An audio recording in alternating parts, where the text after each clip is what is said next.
Assalamualaikum warahmatullahi wabarakatuh. Di sini saya Dafaidar Faiz, NIM B1119476, kelas seminar pemasaran F akan melakukan presentasi mengenai review jurnal yang kedua.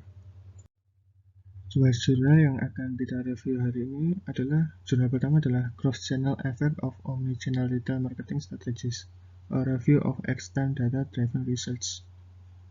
Dan yang satu adalah On the Go, How Mobile Shopping Affect Customer Purchase Behavior. Metode yang kita pakai untuk mereview jurnal kali ini masih sama dengan metode yang kita pakai sebelumnya, yaitu menggunakan metode IMRAT. Adalah Introduction, Method, Result, dan Discussion. Baik, kita mulai untuk jurnal pertama. Pada pendahuluan, tujuan dari penelitian ini adalah untuk mengetahui tentang efek lintas saluran dalam pengejar dari strategi pemasaran detail omnichannel pada A. Tanggapan konsumen selama perjalanan pembelian mereka, yaitu pencarian online dan atau offline, niat beli, frekuensi, jumlah, pengembalian, loyalitas, dan B. Hasil agregat perusahaan retail menurut saluran dan secara keseluruhan, misalnya penjualan, biaya, keuntungan, dan pengembalian produk. Pada jurnal yang pertama menggunakan metode pengumpulan artikel yang diterbitkan dalam waktu 20 tahun terakhir yang berkualitas dalam aliran disiplin ilmu seperti pemasaran retail, sistem informasi, manajemen operasi, ekonomi, dan manajemen, dan menambahkan satu kertas kerja yang relevan baru-baru ini. Metode yang kedua adalah pengumpulan artikel mengenai omnichannel retail, multi-channel retail, retail online sampai offline, e-commerce, aplikasi seluler, web rooming, showrooming, lintas saluran, pemasaran konsumen, dan konsumen yang berbeda. Pada jurnal yang pertama ini kita mendapatkan hasil 1. Strategi menambahkan click to click, yaitu berkenaan dengan efek lintas saluran dari penambahan saluran online oleh pengejar pada perjalanan belanja konsumen multi saluran. Yang maksudnya adalah bahwa konsumen ini cenderung menggunakan saluran online baru terutama untuk pencarian di tahap era pra-pembelian dari perjalanan mereka. Hasil yang kedua adalah strategi menambahkan break to click, adalah ketika pengejar yang memulai sebagai operasi online murni kemudian menambahkan outlet, misalnya toko reguler, showroom, ataupun toko pop-up, ke operasi mereka. Dengan menambahkan saluran offline memiliki efek positif pada pelanggan dan kinerja pengejar. Yang ketiga adalah menambahkan saluran mobile. Menambahkan saluran mobile memiliki efek positif pada nilai dan frekuensi pembelian pelanggan. Saluran seluler memiliki efek positif yang saling melengkapi pada saluran pengejar lainnya. Yang keempat adalah strategi integrasi lintas saluran. Yang kelima adalah perubahan dari efek strategi lintas saluran pada bauran pemasaran. Pada diskusi jurnal pertama, kita menemukan penelitian omnichannel adalah topik penelitian yang muncul mengingat implikasi manajerial yang kuat pada keputusan kunci yang pengejar harus buat, dan penelitian terbatas jauh ini.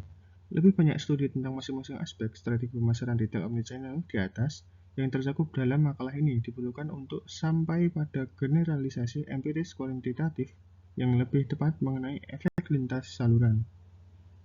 Selanjutnya kita lanjutkan kepada jurnal kedua yang berjudul On the Go, How Mobile Shopping Affect Customer Purchase Behavior.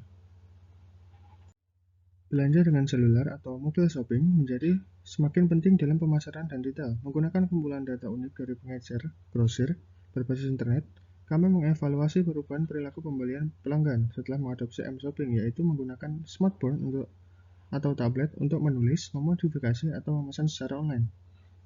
Kami menemukan bahwa tingkat pesanan, yaitu jumlah pesanan yang dilakukan per tahun, meningkat seiring pelanggan mengadopsi M-Shopping. Selain efek pada perilaku belanja pelanggan, kami juga menemukan bahwa pembeli secara mobile cenderung menggunakan perangkat seluler untuk berbelanja produk sehari-hari yang telah mereka beli sebelumnya. Kami mengusulkan agar pelanggan menggunakan perangkat seluler karena teknologinya menyediakan akses yang mudah, yang mengarahkan mereka untuk menggunakan M-Shopping ke dalam rutinitas kebiasaan mereka. Salah satu tantangan dalam penelitian kami adalah bahwa pelanggan memilih sendiri untuk mengadopsi dan menggunakan saluran seluler. Sebuah desain yang ideal akan secara acak menetapkan pelanggan ke M-Shopping atau tidak. Tetapi ini tidak mungkin dalam situasi ini.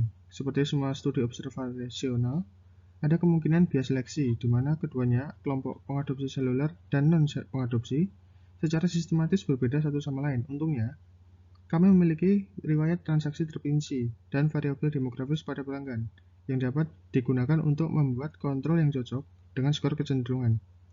Pengambilan sampel yang cocok atau suatu metode untuk memilih unit dari kumpulan besar kontrol potensial untuk menghasilkan kelompok kontrol dengan ukuran sederhana yang mirip dengan kelompok perlakuan sehubungan dengan distribusi covariat yang diamati untuk mengurangi kemungkinan bias seleksi.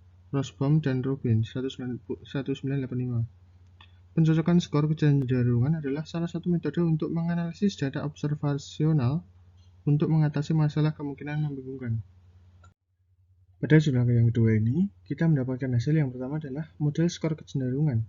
Pelanggan yang telah bersama perusahaan untuk jangka waktu yang lebih lama dan cenderung membeli pesanan dengan jumlah yang besar.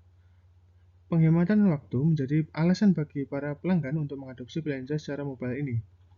Yang kedua, perubahan perilaku pembelian saat pelanggan menjadi terbiasa dengan M-Shopping.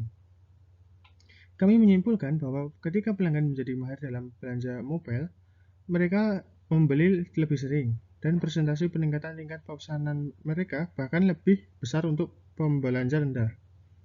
Yang ketiga adalah jenis kategori produk yang pelanggan beli saat M-Shopping.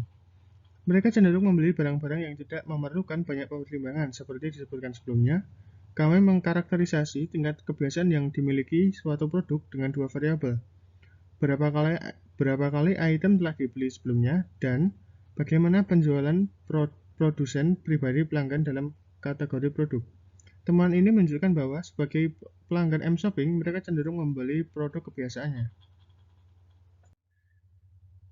Pada diskusi jurnal kedua ini, kita mendapati 4 hal. Yang pertama, ketika pelanggan mengembangkan kebiasaan berbelanja secara mobile, nilai mereka bagi toko online meningkat karena mereka lebih sering memesan. Yang kedua, efek positif dari M-Shopping pada perilaku pembelian berikutnya lebih menonjol pada pelanggan dengan pembelanjaan rendah sebelum adopsi seluler. Yang ketiga, ketika pelanggan M-Shopping, mereka cenderung membeli barang-barang kebiasaan yang telah mereka beli sebelumnya atau produk dari produsen yang memiliki pengalaman masa lalu dengan mereka. Yang keempat, perangkat seluler terbatas dalam ukuran layar, sehingga dibatasi oleh kemampuan untuk mencari sendiri produk yang paling sesuai. Pelanggan cenderung membeli merek dari produsen yang sudah mereka kenal.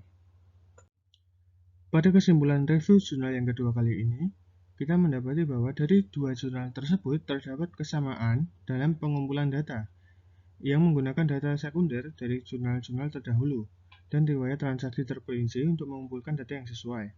Kedua jurnal tersebut juga membahas mengenai pemasaran retail omnichannel atau pemasaran lintas saluran.